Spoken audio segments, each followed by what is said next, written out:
Bienvenidos a nuestro espacio virtual. El área de Cultura, Deportes, Ocio y Tiempo Libre de Hermandades del Trabajo Centro de Madrid os ofrece, dentro de su programación del Aula Cultural, la conferencia presencial que tuvo lugar en su sede con el siguiente título: Hedy Lamarr, actriz e inventora. El conferenciante, Javier Velo. Pues vamos a entrar a hablar de Hedy Lamarr, como dice ahí, actriz e inventora, o inventora y actriz. Bueno, eso ya cada uno que saque sus conclusiones, ¿vale? Esta señora, su nombre real era Hedwig Eva Maria Kistler, ¿vale? Ahí tenemos una fotografía cuando ella tenía 7 años. Ya era majeta, ya apuntaba maneras. Buenísima. Sí, muy guapa. Buenísima. Nació en Viena, bueno, como dice ahí, el 9 de noviembre de 1914.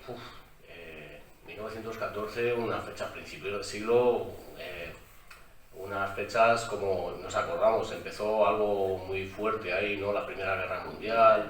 Bueno, había unos movimientos culturales muy rupturistas con respecto al romanticismo, las épocas anteriores y tal, pero ahora lo veremos. Falleció en Castleberry, en Florida, el 19 de enero del año 2000. ¿Vale? Y como dice ahí, su currículum es de actriz de cine y inventora. Vamos a poner un poco en situación. Viena, esto es una foto de principios del siglo XX de la ciudad de Viena, ¿vale? La ciudad de Viena, no sé si han estado, quien haya estado, sí han estado, ¿verdad? Es una ciudad maravillosa, fantástica, o sea, auténticamente es una maravilla. Lo que nos da a entender, viendo esos enormes edificios, es primero el florecimiento que tuvo esta ciudad dentro de lo que era la capital del Imperio Austrohúngaro en aquella época. Y bueno, pues por supuesto, había prosperado enormemente y lo que tenía era una cantidad de riqueza, de ideas, o sea, ahí fluía todo, ¿no? Precisamente en el siglo XX venía la revolución industrial, venían las nuevas ideas, el nuevo arte, impresionismo, expresionismo, todos nos acordamos un poco, ¿no? Entonces, para situarnos un poco, ahí tenemos un plano de lo que era el Imperio Austrohúngaro, que era lo que ocupaba, ¿no? Más o menos. Pues vemos que hay Austria-Hungría, evidentemente, parte de Rumanía, llegaba a la frontera hasta Ucrania, cogía algo de Polonia, la República Checa, Eslovaquia, etc. Ahí vemos que las capitales, más o menos vemos ahí cómo están las fronteras actuales, ¿no? Que son las líneas negras, y en rosa era todo el Imperio Austrohúngaro, que era un territorio bastante grande, ¿no? Lo que vemos es las capitales, por ejemplo, Praga, Viena, Bratislava, Budapest, son estas enormes capitales con estos edificios neoclásicos tan bonitos, con ese florecimiento artístico, cultural, económico, etcétera, etcétera. Estaban muy próximas entre sí, ¿vale? Entonces eso significa que ahí no había limitación y fluía todo, ¿no? Entonces, era un gran país en aquel momento. Luego ya después de la guerra del 14, se hicieron creo que fue la paz de París, se establecieron nuevas fronteras, desapareció el Imperio Turco, y fue una nueva Europa que más o menos es lo que se parece a hoy en día, pero esos eran esos tiempos, ¿verdad? ¿Quién eran los mandamases aquí? Pues los mandamases eran aquí, esos sí que los conocemos bastante bien, a través del cine, sobre todo cuando hacemos a Francisco José y Sisi Emperatriz, ¿no? Isabel, sí, que eran de la casa, como he puesto ahí, la casa de Habsburgo-Lorena. La casa de Habsburgo, que era lo que llamamos aquí los Austrias, es una casa de rancio abolengo. Aquí teníamos reyes que eran de esa casa, y luego ya eran los Austrias que se llamaban aquí, porque el Habsburgo en aquel tiempo se pronunciaba muy mal, por lo visto, y entonces quedaron como los Austrias, pero era la misma cosa, era Habsburgo. Y luego vinieron los Borbones, entonces se cambió, pero esta casa estuvo reinando, tuvo reyes, princesas, etcétera, a lo largo de toda la historia, hasta bien entrado el siglo XX. Vale, como he dicho antes, Viena era un centro mundial de innovación artística y pensamiento moderno, nada más que unas pinceladas aquí, para no ponerme muy pesado con el tema de la cultura. ¿Quiénes desarrollaron su trabajo ahí? Pues, por ejemplo, una persona muy importante, el que aparece aquí, Sigmund Freud, que fue el padre del psicoanálisis, el padre de la psicología moderna. Aún hoy en día sus ideas, aunque ya han sido revisadas y la psicología también ha evolucionado muchísimo, todavía se siguen discutiendo sus ideas, ¿no? Porque hasta antes de este señor, digamos, a la gente que estaba mal de la cabeza, digámoslo así, ¿no? Claramente, se les trataba casi como endemoniados y se les confinaba en sitios donde estaban en una situación horrible. Cuando ya vino este señor y desarrolló sus ideas, la cosa cambió enormemente, o sea, se les trataba realmente como enfermos, hasta entonces no se les había visto así de esa manera, ¿no? Entonces, digamos, fue un cambio enorme, eso supuso un enfoque en cuanto a la medicina, la aparición de la psicología, la aparición de la psiquiatría, etc. Era uno de los grandes avances del siglo XX. Y eso fue precisamente en Viena, porque se daban esas circunstancias ahí.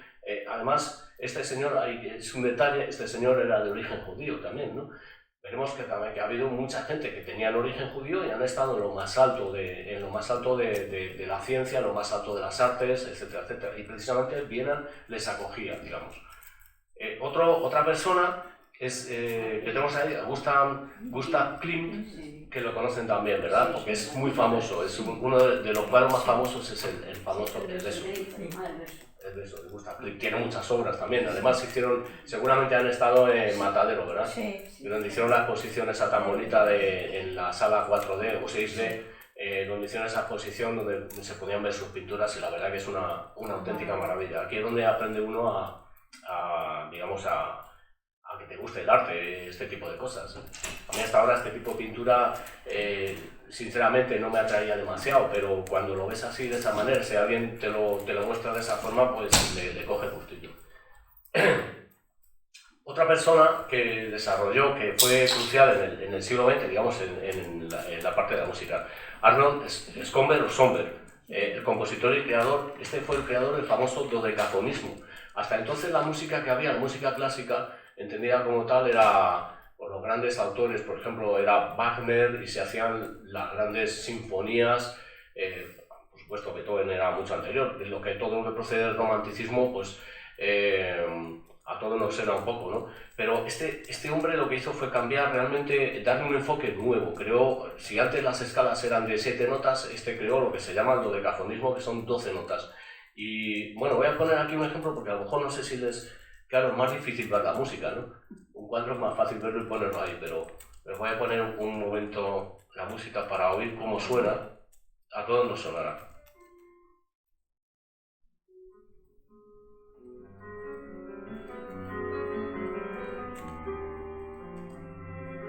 Es una música que parece como asonante, ¿no? Es un poco raro, ¿no? Y dices, oh, ¿esto qué es que me están poniendo aquí? Pues esta es una de las músicas que más ha influido, incluso hoy hay autores que dicen que ha influido incluso en la música electrónica actual, se ha notado su influencia.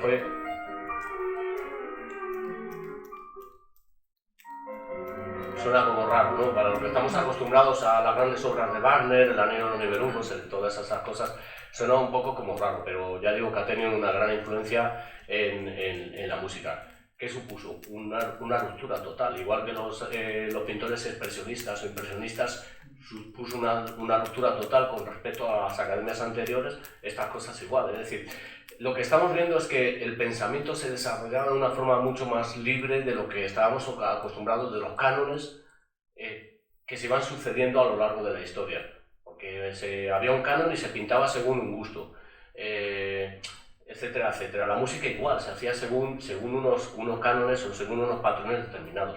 Y esta gente pues contribuyó a abrir el pensamiento. ¿Por qué limitar las cosas a un canon, encorsetarlo y no desarrollar libremente lo que se pudiera hacer, ¿no? Y esta gente, pues bueno, estaban en eso. Bueno, volvemos a Hedy Lamarr, y entonces, ¿cómo no? Resulta que primero fue hija única, y su familia era una familia judía acomodada. O sea, volvemos otra vez al tema de los judíos. Tanto que hoy en día se habla tanto de estas cosas por otros motivos, pero bueno, siempre han prosperado mucho a lo largo de toda la historia, ¿no? Aquí, cuando estuvieron en España hasta que se les expulsó, eran gente que pues estaban en todos los negocios, eran buenos hábiles comerciantes, etcétera, etcétera. Aquí no iban a ser menos, allí estaban refugiados, tenían buenos mecenazgos, pues vivían con una cierta comodidad. Su madre fue Gertrude Lieblich Kissler, nació en Budapest, ¿vale? Y fue concertista de piano, como dice ahí. Y su padre era banquero, nació en Leópolis, que Leópolis está creo, si no me equivoco, está en el este de Ucrania, ¿vale? Y fue director de un banco que todavía existe, bueno, existía hasta hace poco, el Kredistanstalt, es un banco que se ha terminado por fusionar, pero bueno, ha tenido también una larga historia. Total, que esta buena muchacha, pues, estaba, como dice ahí, estaba muy bien acomodada, porque no faltaba el parné, no faltaba la pasta, y su madre, pues, era una persona culta, que tocaba el piano y daba conciertos y tal. Entonces, pues la muchacha, bueno, pues no se iba a dedicar a preparar el ajuar para casarse así por la buena, ¿no? Sin más, que era lo que solían hacer las mujeres en aquel tiempo, ¿no? Entonces, desde los 4 años que tuvo, pues, clases particulares. Y antes de cumplir los 11 años, ya dominaba el piano, la danza, y podía hablar 4 idiomas la muchacha. O sea, nos podemos hacer una idea de la cabeza que tenía esta mujer, antes de cumplir los 11 años, ¿vale? Cuando cumplió 16 años, empezó sus estudios de artes escénicas en la Escuela de Arte Dramático de este señor, de la Escuela Berlinesa, el director de cine y teatro, Max Reinhardt. Este señor es algo parecido, nos podemos hacer una idea, pues a los grandes del cine, como Alfred, se puede comparar a Alfred Hitchcock. Ya no lo sabemos de él porque, claro, hacían películas en blanco y negro, lo que hablábamos antes de entrar, ¿no? Es que hoy en día nos ponen solo películas de la Patrulla X y todo lo que es en digital, los efectos especiales, eso es lo que más se lleva, pero es una pena que no nos pongan en televisión, por ejemplo, películas de este tipo, de blanco y negro, porque este señor era un maestro en el tema del blanco y negro, porque manejaba muy bien los claroscuros, que era lo que había, y manejaba, era un tío que tenía la cabeza muy bien amueblada también, ¿no? Entonces, ¿dónde se fue a estudiar a nuestra muchacha? Pues se fue a donde estaba el mejor, se fue a Berlín a estudiar, ¿vale? Entonces, pues ya empezó a hacer, esas son sus 4 primeras películas, que a mí no me suena ninguna porque no, ya digo, como no nos las ponen, pues es muy difícil, no las encuentras por ahí, ¿no? Dinero en la calle, La mujer de Lindenau, Las maletas del señor O.F. y No necesitamos dinero. Son, digamos, las 4 películas que empezó a trabajar. Creo que en la última se ve una foto suya, creo que es suya, pero tienen esa estética del cine antiguo, del cine en blanco y negro, ¿no? Se ve un poco la estética por los carteles y todo esto. Ahora, esas son las 4 primeras. Ahora, hubo una que, es que, como se suele decir por ahí vulgarmente, partió la pana. Y la acompañó durante toda su vida, la siguiente película, y fue esta. Esta película fue auténticamente rompedora, Éxtasis. Esta película la dirigió un señor que era checoslovaco, que se llamaba Gustav Machati, el director, ¿vale? Y tenía 2 cosas importantes. Primero es una película que trataba de la infidelidad femenina. Y aquello era, pues ¿cómo vamos a hablar de...? Estamos a principios del siglo XX, por favor, ¿cómo vamos a hablar de esta cosa de la infidelidad femenina? Cuando... Es que, eso era una cosa que estaba en el Código Penal y te ibas a la cárcel si te denunciaban a la mujer. Bueno, la cuestión es que tenía un desnudo integral en la película también, ¿no? No tenía, eso no tenía mayor importancia, porque desde los comienzos del cine ya había desnudos, ya se trataba, incluso anteriormente, o sea, en fotografía, los primeros daguerrotipos, en pintura, por supuesto, ya se trataban los desnudos. Lo que le supuso una condena por la Iglesia, ahí dice la Liga de la Decencia y el Papa Pío XI, que era el que estaba en ese momento en Roma, era porque ella lo que hacía en la película se veía, simulaba, era una representación de un orgasmo y era en primer plano. Entonces, madre mía, aquello era una cosa y se hizo enormemente popular, claro, porque aquello, decir, bueno, si no se ha hecho nunca en el cine nada de esto, porque el cine en aquellos tiempos era en el año 33, el cine que ¿cuántos años llevaba funcionando? 20 años. como mucho. O sea, que las películas, ahora se estaban empezando a hacer las películas, digamos, con sonido. Yo creo que eran por el año 30 o por ahí. Las películas con sonido, anteriormente eran en blanco y negro y sin sonido. Y luego ya vino el Technicolor, el famoso Technicolor ese que hemos visto cuando éramos pequeños, que todavía casi, bueno, ahora ya es todo digital, pero te ponían en las películas, cuando íbamos al cine Montija, yo era donde iba, al cine Montija, en la calle Bravo Murillo, al cine Cristal, que me mandaba mi madre con una moneda de 5, creo que eran 5 duros lo que costaba la entrada. 5 duros serían 5 pesetas. 5 pesetas. Bueno, y 5 pesetas, yo soy un poco más joven. Sí, pero andaba la cosa por ahí. Y claro, y era todo sesión continua. Los de sesión continua y de barrio no serían más de 10 pesetas o 12. Claro, sí, pues era, al final el tema del cine era una cosa como muy popular, ¿no? Porque los espectáculos anteriormente eran, pues la ópera, era muy elitista. Solamente iba la gente que tenía dinero, la clase dirigente, el resto era la clase obrera, porque estábamos al principio de la revolución industrial y que no trabajaba en el campo emigraba a la ciudad y se convertía en un obrero. Entonces, digamos, la forma, cuando aparece el cine, pues es una forma de entretenimiento masivo y a la gente le gustaba, claro. Pagabas un módico precio por una entrada y allá que te... Ahí va, que se me va. Ahí, anterior. Vale. Te ibas al cine y bueno, pues pasabas un buen rato. Era algo también muy innovador, una cosa muy del gusto de la gente, ¿no? Hasta casi hasta hoy en día. Bueno, hoy en día te vas al cine y a lo mejor hay 2 o 3 personas con mucha suerte, pero es porque ya hay muchas más cosas. Tenemos demasiadas cosas, entonces pues eso del gustillo de ir al cine se pierde un poco, ¿no? Pero los cines se llenaban.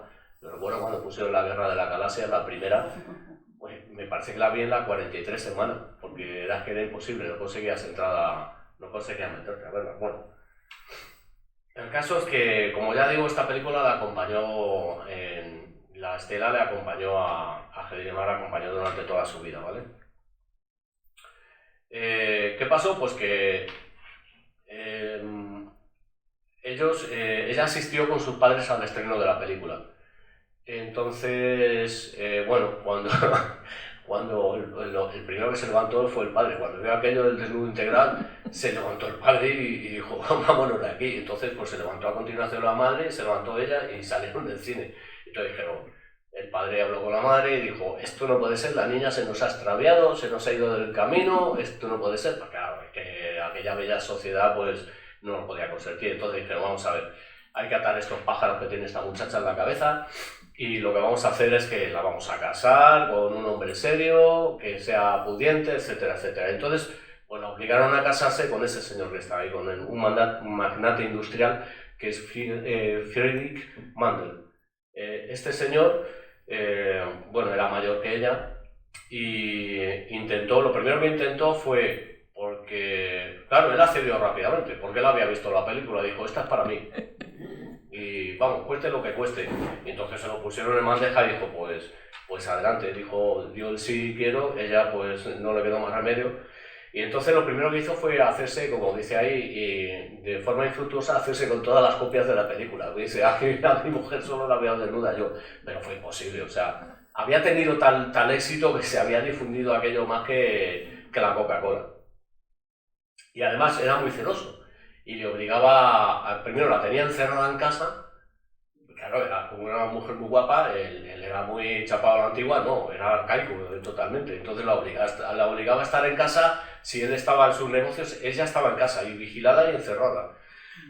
Y luego además le acompañaba, si él salía, le acompañaba a estar en todas las cenas y en todos los viajes de negocios, se la llevaba porque era una mujer florero, lo que tenía, o sea, una mujer de su talento, de su época, como la habían encorsetado, estaba ahogándose en lujo, porque claro, no le faltaba de nada, pero no tenía la libertad de qué le servía todo aquello, ¿no?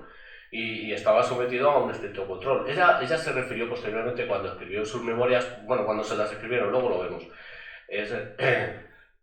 perdón, se refirió posteriormente a esa época como que era una auténtica esclavitud, ¿no? Realmente, como podemos ver, pues realmente era así.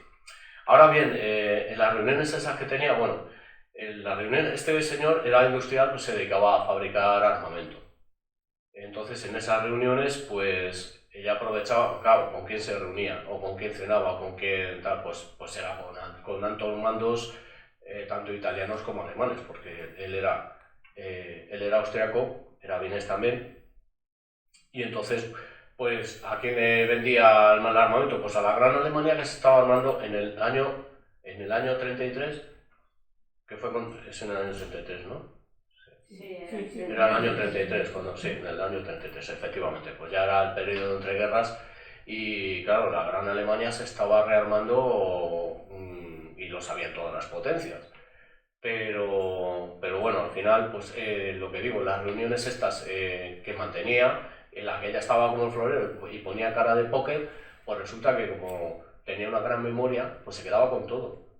Y luego, posteriormente, eso, con todos esos datos que sabía, ella se ofreció cuando después emigró a Estados Unidos, ya cuando salió de todo esto, se le ofreció al ejército de los Estados Unidos, al gobierno de los Estados Unidos, todos los conocimientos que tenía para poder, poder aportar un grano de arena y voltear la balanza del lado de las potencias aliadas, ¿vale? Como digo, Friedrich Mandel, fíjate, murió en el año 77, nació en 1900 y murió hace 2 días, como bien dice. Y bueno, ya he dicho que era proveedor de armamento sobre todo para Benito Mussolini, pero también para los alemanes, ¿no? De quien era, por lo visto, amigo personal. Y según dice Lamar en sus memorias, era amigo personal y se reunían y demás. Entonces, pues bueno, tenía unos contactos muy fuertes y conseguía pues sacar adelante los contratos, pues más o menos como hoy en día, ¿no? Bueno, no he dicho nada. Hay mucho por ahí. El mundo comercial es tremendo. Bueno, ¿qué era lo que podía hacer esta mujer? Pues lo que podía hacer era, si la tenían encerrada, ¿qué iba a hacer? Aburrirse. Es que no podías, una mente tan privilegiada, no puedes dejar que se marchite ahí. Vamos, ella tenía inquietudes, evidentemente, ¿no? Entonces, pues ¿qué aprovechó? Pues para continuar con sus estudios de ingeniería.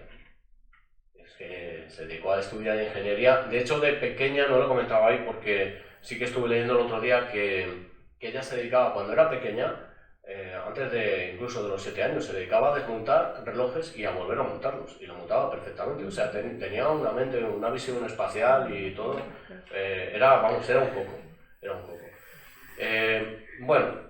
A pesar de todo, en el año 1937, pues ya preparó un plan, ya se estaba asfixiando y veía que se moría. Que eso no podía ser. Entonces, lo que hizo fue preparar un plan de escape y dijo, yo me marcho de aquí y cambio mi libertad por lujos o al revés, ¿no? Y ya me marcho. Entonces, ayudada por su asistenta, con quien parece que tuvo una relación sentimental también. Esto es para escribir una película, porque vamos, ella luego lo negó en sus memorias. Esto es un rumor que corría por ahí, pero ella lo llegó a negar, pero vamos, no sé, es un poco más de farándula. Pero bueno, ella fue quien la ayudó. Entonces, parece ser que se fueron a un restaurante, acompañada por la asistenta, y entonces lo que hizo fue deslizarse por la ventana del baño y huir en automóvil hasta París, o sea, desde Viena hasta París, y seguía de cerca por los guardaespaldas de Mandel, porque claro, su marido la tenía vigilada permanentemente. Bueno, antes no lo he comentado, pero él la obligaba, incluso cuando ella se bañaba, la obligaba a estar, él tenía que estar presente, es decir, decía, cariño, ¿te vas a bañar? Sí, pues espérate que voy a por mi banqueta. Y se sentaba allí delante y la obligaba, sí, estaba obsesionado, auténticamente obsesionado. Y era un machista asqueroso, como se decía antes, o sea, era tremendo, vamos, tenía que aguantar pues todo ese tipo de cosas. Entonces, en estas condiciones, pues al final decidió marcharse, ¿no?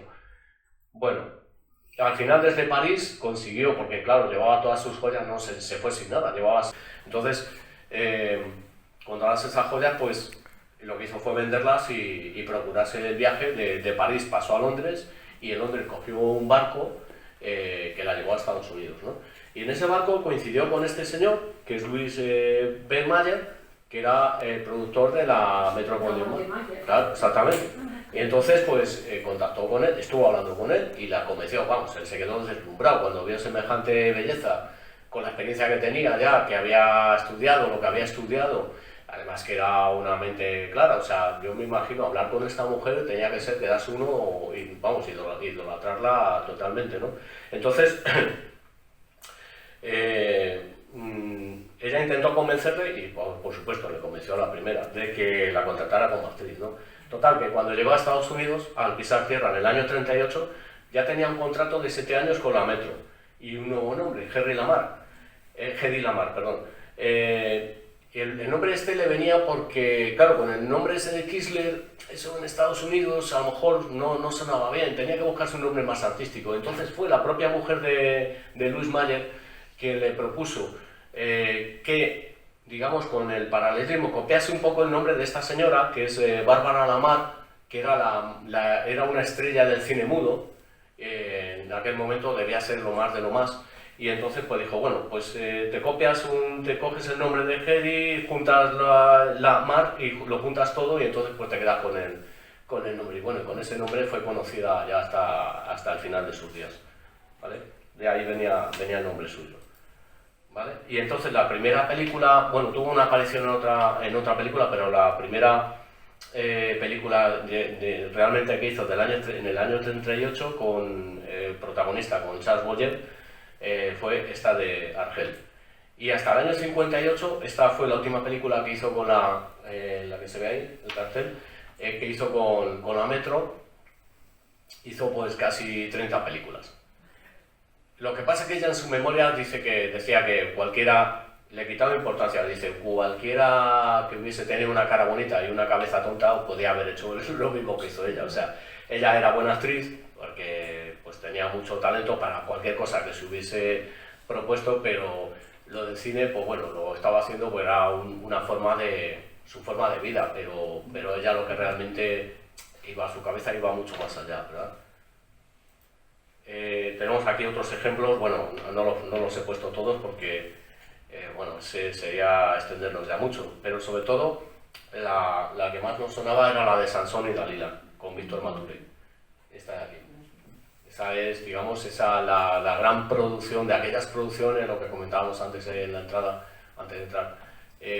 Las grandes megaproducciones esas de Hollywood, todo lo grande, basadas en por ejemplo, los 10 mandamientos, o Sansón y Dalila, o Cleopatra, todas estas grandes producciones que bueno, la verdad que fue un auténtico éxito también. Sí. Vale, ahí vemos también, le hicieron, no ganó ningún Oscar, ¿vale? A pesar de haberse dedicado al cine, tuvo premios de asociaciones, academias de cine, etcétera, pero no el premio importante, el premio principal que era lo más codiciado por cualquier actor de Hollywood es un Oscar.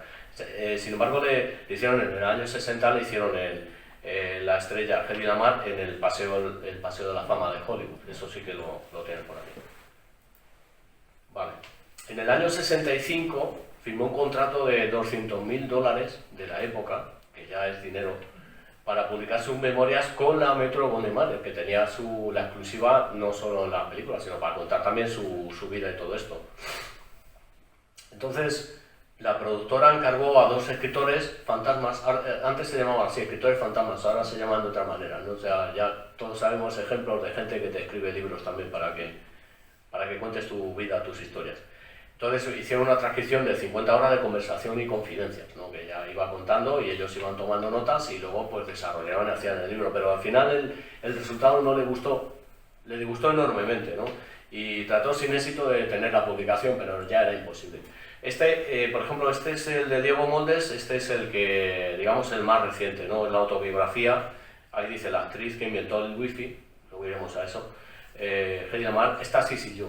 Vemos otra vez que lo de Éxtasis la persigue la estela que le ha llevado a ella, porque también ha hecho muchas más, por una película solamente hizo casi 30 películas. Bueno, más de 30, porque... perdón, más de 30. Ella después de... ahora lo veremos también, después de haber trabajado en la Metro como actriz, luego creó su propia compañía cinematográfica y se dedicó a hacer películas, a dirigir películas y a protagonizarlas, pero la verdad es que las películas no tienen mucho renombre, esas películas eran más bien mediocres. Entonces, digamos, ahí ya fue un poco la caída como actriz, ¿no? En cuanto a su vida, tuvo 3 hijos, se casó y se divorció 6 veces al estilo americano también, un poco como Elizabeth Taylor o cualquiera de ellas, ¿no? El primero ya lo conocemos, el señor Friedrich Mandel. Luego se casó con un guionista y productor, Jim Markey. Bueno, le adoptaron un hijo que está puesto ahí el nombre, James Lamar Markey, etc. Luego se volvió a casar, se divorció en el año 41, en el 43 se volvió a casar con un actor, se volvió a casar otra vez este señor era propietario de un club nocturno, un club nocturno de música, ¿no? Howard Lee es el penúltimo, era un petrolero, ya digamos ahí tampoco le iba a faltar pan y chorizo, ¿no? Hasta el año 60. Y luego al final se ve que como ya tenía tantos casorios y tantas separaciones, pues al final se terminó casando con su abogado, que es el señor Luis Boyes, en el año 63, pero duró 2 años, o duró la cosa 2 años. Yo creo que es que haber una persona así, no lo sé, pero yo imagino que una persona con la cabeza, con una mente que estaba muy por encima de los demás, el casarse con alguien con una persona que no está a su altura, al final no, aquello como que no cuadra también, es un ingrediente más, ¿no? Seguramente, eso es mi opinión. Pero vamos, después del último divorcio, su 6º y último divorcio en el año 65, al final ya permaneció soltera hasta los últimos 35 años de su vida. Porque tampoco es que le fuera muy bien con el tema del cine. Y luego tampoco es que le agradecieran sus inventos y su participación como ingeniero, etcétera, etcétera. O sea que al final eso la asumió en una profunda amargura, no le sacaba partido a la vida, después de todo lo que había aportado. Pero bueno, ya hablaremos después de ello. Al comienzo de la Segunda Guerra Mundial, que era lo que decíamos, ofreció su colaboración. Ella tenía muchos conocimientos de aquellas reuniones que había mantenido con su primer marido, los conocimientos de las conversaciones de armamento, lo que iban a hacer, lo que iban a fabricar con los alemanes. Entonces, claro, en un mundo en guerra, pues al final se ofreció, ella sabía perfectamente que se podía ofrecer al gobierno de los Estados Unidos para desarrollar investigaciones, darles información, etcétera, etcétera, en avances de armamento moderno, que era lo que se necesitaba pues para poder terminar con aquella tiranía, ¿no? Pero claro, con una mujer tan guapa, el gobierno de los Estados Unidos dijo, déjate, ya tenemos muchos inventores, tenemos la cartera llena de inventores y lo que vamos a hacer es, con lo guapa que eres, nos vas a servir de cartel. Y entonces vamos a aprovechar tu fama y tu belleza para vender bonos de guerra. Toma ya. Pues ahí, como dice en ese cartel, dice, un nuevo récord. Hedy Lamarr ha vendido cerca de 25 millones de dólares en bonos de guerra. 25 millones de dólares solamente por su cara bonita. Es que ya era demasiado. Y es que en una sola noche, lo que subastaron era un beso de la actriz. Si aquel que comprara 25.000 dólares en bonos, en una cena, en una convención o algo así, no podemos imaginar, pero es que esa noche vendió 7 millones de dólares en bonos, en una sola noche. O sea, es que los señores se volvían locos con ella. Yo quiero un beso, pago aquí toda mi fortuna, pero dame un beso, por favor. En fin, era utilizarla de una manera que no había lugar, pero claro, es que ¿quién era más guapa que ella? Pocas mujeres habría, ¿no? Comparativamente, vamos. Como ya dije antes, al finalizar la Segunda Guerra Mundial, pues en un momento fundó su propia compañía cinematográfica. Y produjo y protagonizó algunas películas que eran mediocres y no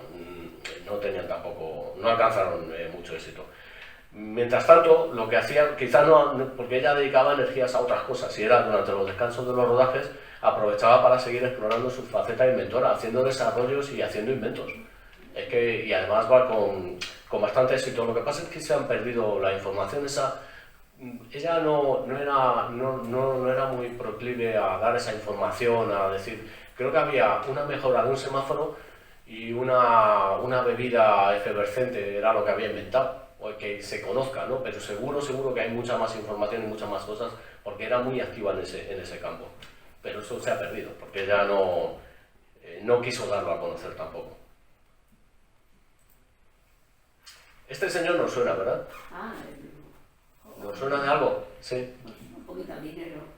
Sí, es Howard Hughes. No sé, Leonardo DiCaprio imita muy bien a Howard Hughes o al revés. Porque la verdad que Leonardo DiCaprio, me estoy acordando de la película, y cuando encontré esta fotografía, El aviador, sí. La película El aviador. Era de las pocas personas que la apreciaban a ella. Pero claro, este también era una mente fuera de serie, y la mente fuera de serie, la gente rara, normalmente como que los impulsa a la sociedad, ¿no? Son un poco como marginados, y esto es lo que le pasaba a este señor también. Pero era de los pocos que la conocían que realmente apreciaba y se daba cuenta de la persona que había detrás de esa cara tan bonita, ¿no? Y porque una de las veces este señor, bueno, sabemos a través de la película que inventó, por ejemplo, el avión Hércules, el famoso Hércules, que ha servido, todavía sigue funcionando como avión de transporte en el ejército de algunos países. Y entonces le sugirió, ella viendo el avión, le sugirió que cambiase el diseño que tenía de las alas, y el fuselaje era más bien cuadrado, más bien como muy anguloso, ¿no? Entonces le sugirió que lo cambiase con una forma más fusiforme, ¿no? Más basado en la forma que tienen las aves y los peces. Y el tío se dio cuenta de eso y dijo, ostras, pues sí, efectivamente, ya adaptó mejor su diseño. Y lo que hizo fue poner su equipo de científicos e ingenieros, los puso a su disposición, o sea que tuvieron hasta una cierta colaboración, ¿no? Porque entre ellos se reconocían, pero bueno, el resto de la sociedad era más complicado. Bueno, pues ahora llegamos a la parte que nos puede sorprender más, como su faceta de inventora, que es lo que realmente inventó y que tiene una gran influencia, o dejó, digamos, sembró una gran impronta, que es su invento, lo utilizamos hoy en día, y no sabemos que es así. Es el tema de la wifi que usamos en casa, con una total soltura, pues resulta que lo inventó ella. Digamos la idea. Luego ya se desarrolló, porque en estos años no había electrónica, lo que había eran los equipos que eran de válvulas termoiónicas. Y entonces la electrónica, no existían los PCs, no existían los chips, no existía nada de eso. Ya cuando vino el desarrollo de la microelectrónica, entonces ya sus ideas se aprovecharon para hacer los desarrollos que conocemos, pero ahora lo veremos en un momento. Entonces, el invento que ella hizo, junto con este señor, con George Antheil, que era compositor, inventó un sistema de guiado de torpedos. Parece que no tiene mucha relación, realmente no la tiene, ¿no? Pero el guiado de torpedos era una cosa, un torpedo, a ver, lo tengo por aquí. Un torpedo es un sistema, un arma muy sofisticada, ¿no? Entonces, tú lanzas un torpedo, eso se tiene que mantener a una cierta distancia de la superficie, no tiene que hacer estelas, bueno, es muy complicado, ¿no? Sobre todo al principio, cuando estaba en los tiempos de la Segunda Guerra Mundial, pues claro, los torpedos, tú lanzas un torpedo, lo lanzas y allí llega, el barco lo ve venir y lo que hace es que lo esquiva. Y entonces el torpedo se pierde. Dice, pues he perdido no sé cuántas, a lo mejor 700 kilos de material, los he perdido, yo quiero hundir ese barco, que es un barco de guerra, que me va a hacer daño, que no sé qué, que no sé cuántos. Solución, lo que hacemos es que le ponemos un radiocontrol, como los cochecitos de juguete, le ponemos un sistema de control vía radio. Pero claro, ¿para qué? Para poder desviarlo, porque el torpedo lleva aletas, y entonces tú le mandas un comando, le mandas a través de la radio, y entonces lo desvías. Pero claro, en el barco, ¿qué están haciendo? Están escuchando la radio, y entonces están escuchando el canal, y están viendo que hay actividad. Y entonces, ¿qué es lo que hacen? Que lo que hacen es que lanzan una interferencia, y el torpedo se vuelve loco, o a lo mejor se vuelve al submarino, o al barco que lo ha tirado. Entonces, a ver, ¿qué solución? Esto es algo que le preocupó a Helena Marr como inventora, ¿no? Entonces, ¿qué fue lo que hizo? Pues con el compositor dijo, ¿cómo podemos hacer para evitar que nos escuchen la frecuencia y no la interfieran? Pues dice, pues tenemos que cambiar de frecuencia. Sí, pero ¿cómo cambiamos de frecuencia? El torpedo va por allí y nosotros estamos aquí. ¿Cómo controlamos el cambio de frecuencia? O sea, si yo cambio la frecuencia, voy saltando, voy cambiando de frecuencia, así no me van escuchando, que esa era la idea. ¿Cómo lo hacemos? Entonces lo que le dijo George Antheil, pues lo que hacemos es poner un rollo de pianola dentro del torpedo y un rollo de pianola en el transmisor, desde el barco. Y entonces, ¿eso qué es lo del rollo de pianola? Pues es, el rollo de pianola es un soporte. Todos conocemos las pianolas del oeste, esas que van tocando solas. El rollo de pianola es un sistema, es un rollo de papel que lo que, digamos, va girando de forma continua y tiene 88 agujeros, ¿vale? Y lo que hace es que cada agujero va tocando una tecla, es decir, si está perforado, pues pasa por un mecanismo y lo que hace es que pisa la tecla o no pisa la tecla. Y entonces, según está programada la pianola, según está programado ese rollo, pues va tocando unas notas o va tocando otras. ¿Cómo se traduce eso? Si eso lo metemos dentro del torpedo y lo ponemos sincronizado con el barco, lo que pasa es que va tocando diferentes notas. La nota es una frecuencia de radio. Y entonces, así lo que va haciendo, va cambiando, y el que va a recibir el torpedo con los brazos abiertos se lo va a quedar porque no va a poder interferirlo, no sabe cuál va a ser la siguiente nota. Tiene que estar buscando y se vuelve loco. Cuando ha encontrado la siguiente nota, ya ha cambiado 2 o 3 veces antes de nota el torpedo, ¿vale? Entonces, al final, bueno, pues es imposible prácticamente. Ese es un sistema que ella llamó sistema secreto, ¿vale? Y este es el esquema, esto que veíamos en la primera diapositiva, este es el esquema, este es el documento que ella llevó a la oficina de patentes de los Estados Unidos, con el número de patente que está ahí arriba, es el 2.292.387, ¿vale? Y le llamó sistema de comunicación secreta, con todo el esquema de cómo había que montar el transmisor y el receptor, es decir, es una información que estaba desclasificada, eso está abierto, ¿no? Y es del 11 de agosto de 1942, ¿vale? Y le dio el nombre, bueno, le dio un nombre determinado y está ahí, hasta firmado y todo. Vale, y este es el aparato en cuestión, eso es lo que iba montado en el torpedo. Este rollo es lo que, digamos, ya no es un rollo de papel de pianola, ya es un rollo metalizado, de alguna forma, pues lo que va haciendo es, cada vez que va pasando el agujero por la palanquita, va cambiando de frecuencia, ¿de acuerdo? No lleva ni electrónica ni nada, ni microchips, ni microchops, ni nada de nada, o sea, es una cosa, digamos, es el ingenio que ella, junto con el apoyo del compositor, George Antheil, lo llevó a desarrollar. ¿Qué pasó? Pues que esto no le interesó al gobierno de los Estados Unidos, de momento no le interesó, por la razón que decíamos antes, que decir, bueno, si tenemos un montón de inventores, ¿esta mujer cómo se va a poner ahora a inventar? Con un compositor, con un señor que hace canciones, vamos a mandar no sé qué relación tienen las canciones con los torpedos. O sea, algo así, llamamos a Chiquito de la Calzada, el torpedo de la pradera o algo así. No sé. Entonces ella, bueno, pues lo que hicieron, a pesar de estar la patente ahí, el gobierno de los Estados Unidos lo desestimó por el momento. Lo que hicieron después es que esta empresa, Sylvania Electronics, lo desarrolló en 1957. Recogió la idea y hizo el desarrollo, se implementó ya un sistema. Y el primer uso conocido se dio en la crisis de los misiles de Cuba del año 62. ¿Vale? Porque ahí se utilizaban este sistema de control remoto, los americanos utilizaban lo que son unas boyas que estaban fijas en el mar y lo que hacían era rastrear unas boyas con micrófono para ver si pasaban submarinos o pasaban barcos o lo que quieran fuera, y eso te alertaba. Entonces, para controlar volvemos a lo mismo, para controlar el salto de frecuencia lo hacían así. Bueno, se usó luego en la guerra de Vietnam y más adelante el sistema que dice ahí de defensa por satélite del Ministar.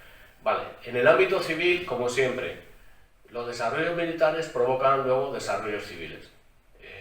Eso ha sido así durante toda la historia, es decir, primero se hace un desarrollo de tipo militar, se desarrolla un arma y luego se utiliza para el campo civil. ¿Dónde se aplica esto? Pues como decía antes, las comunicaciones GPS y Wi-Fi utilizan este mismo sistema de cambio de frecuencia, que se llama salto de frecuencia de espectro ensanchado. Se llama así, pero nosotros lo llamamos Wi-Fi porque nos resulta mucho más fácil y nos entendemos mejor, ¿vale?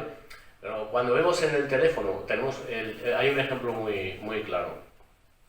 Cuando buscamos en el teléfono, buscamos una Wi-Fi y vemos la lista de de routers que hay, a que vemos una lista enorme, o sea que podemos ver una lista de hasta 20, 30, 40, los que sean, depende de la cantidad de vecinos que estemos en un bloque. ¿Cómo es posible que haya tantos y que funcionen todos y no se interfieran? Pues por este principio, porque utilizan 88, no es el caso del rollo de la pianola, pero es muy parecido. Utilizan hay un montón de frecuencias disponibles y entonces el mismo router se encarga de ver cuál está libre y si hay alguna que te está interfiriendo, coge y salta. Y eso lo hace en automático y nosotros no lo vemos. El router, si cambia la frecuencia, el teléfono también. Y no lo vemos. Igual, de una forma parecida como cuando vamos por la ciudad, vamos andando y vamos cambiando de célula. De célula me refiero, vamos por Madrid y cambiamos de barrio y ya hemos cambiado otra célula, pero para nosotros es transparente porque nosotros vemos a nuestro operador y hacemos nuestras llamadas y hablamos, no nos enteramos. Pues eso lo hace el teléfono y es gracias al invento que hizo esta mujer. Y el GPS funciona de una forma muy parecida. Entonces, digamos, este ha sido su gran contribución y, digamos, bueno, modestamente desde aquí, pues es nuestro pequeño homenaje a recordar pues todo lo que contribuyó. Además, ella lo hizo gratis porque la patente no cobró nada por la patente en cuestión. Ella sus conocimientos los donaba siempre. Entonces no ganó dinero con eso, solamente ganaba dinero pues, haciendo películas. ¿Vale? Como decía antes, ella pues cuando se divorció la última vez ya vivió bastante amargada con respecto a la sociedad, porque la sociedad no le reportaba nada, no le retornaba nada de lo que ella había aportado. O sea, había aportado cosas muy importantes de una forma muy altruista y las cosas le llegaban muy tarde. En el año 97 le comunicaron la concesión de un premio, del Pioneer Award, que es un premio de inventores. Y entonces ella se quedó tiesa y dijo, it's about time, vino a decir como que a buenas horas manga verdes, que sería la traducción más o menos en castellano. No, ya está bien, ¿no? Que llevo toda mi vida, ya era mayor y ya iba siendo hora que me dedicaseis algo, ¿no? En el año 99, en el Kunsthalle de Viena, organizó un proyecto multimedia de homenaje a la actriz inventora. Bueno, ya le venían un poco más los reconocimientos. Y el Día del Inventor se celebra en Austria precisamente el día 9 de noviembre, el día de su nacimiento, en honor de ella. Es una curiosidad. Sí le han dado ya la fama que merecía. Claro, ya por fin, pero bueno, siempre llegan las cosas un poco tarde, pero bueno, al final llegan. Y bueno, esto es un pequeño tributo también a su figura. En Sansón y Dalí. Además, hay una cosa, yo la he estado viendo varias veces, y es que con los ojos lo expresaba todo. Era muy buena actriz, queramos o no que no, pero tenía la expresión de los ojos, expresaba todos los sentimientos, sin cambiar prácticamente la cara.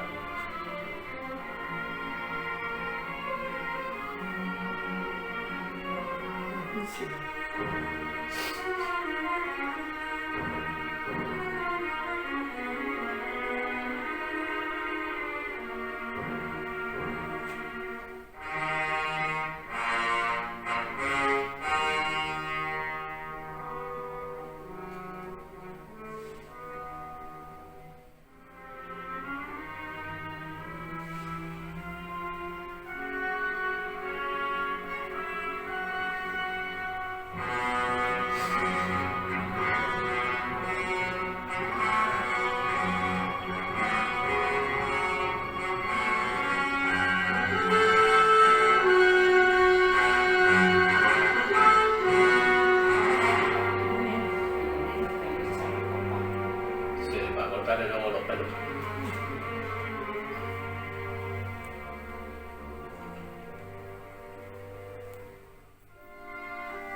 Y bueno, esta, pues ya siendo mayor, no supo, a ver, aquí la vemos, es una foto muy buena también, pero Sí. vemos que, a ver, no supo envejecer con una cierta dignidad también, porque no era capaz de asumir que se hacía mayor y que perdía su belleza natural, ¿no? Entonces se sometió a un montón de operaciones y bueno, pues se le estropeó bastante. Entonces, pero vamos, al final ahí quedó la mujer. Y aquí hay algunas referencias. Esto mismo que hemos estado hablando lo podemos encontrar en radiotelevisiónespañola.es, en los audios que están disponibles en Radio Nacional. Podemos encontrar pues, la mayor parte de lo que hemos hablado aquí, si alguien lo quiere complementar. Hay más información, también hay una web en National Geographic de historia que bueno, viene todo esto más desarrollado, pues si alguien tiene interés en ver cuáles eran sus películas, cuántas hizo, lo que sea. Y luego lo que digo, el espacio Fundación Telefónica también organizó una exposición muy bonita que yo espero que la vuelvan a repetir algún día porque es que estuvo muy bien. Había muchos objetos también, los tenían puestos como en vitrinas y tal, y la verdad, bueno, a mí me gustó muchísimo. Entonces, pues, bueno, hasta aquí hemos llegado. Muchas gracias. Pues, gracias por presentarme. Muy bien.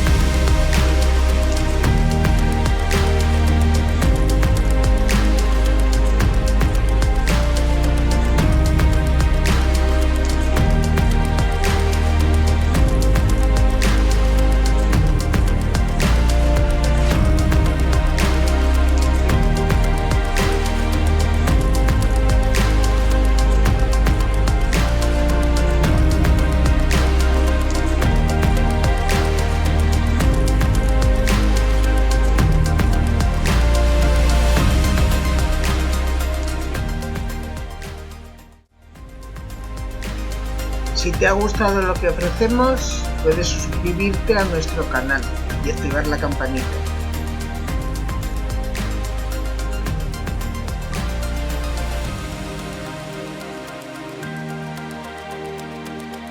También puedes seguirnos en nuestra página web y en las demás redes sociales, o visitando nuestra sede o contactando por teléfono.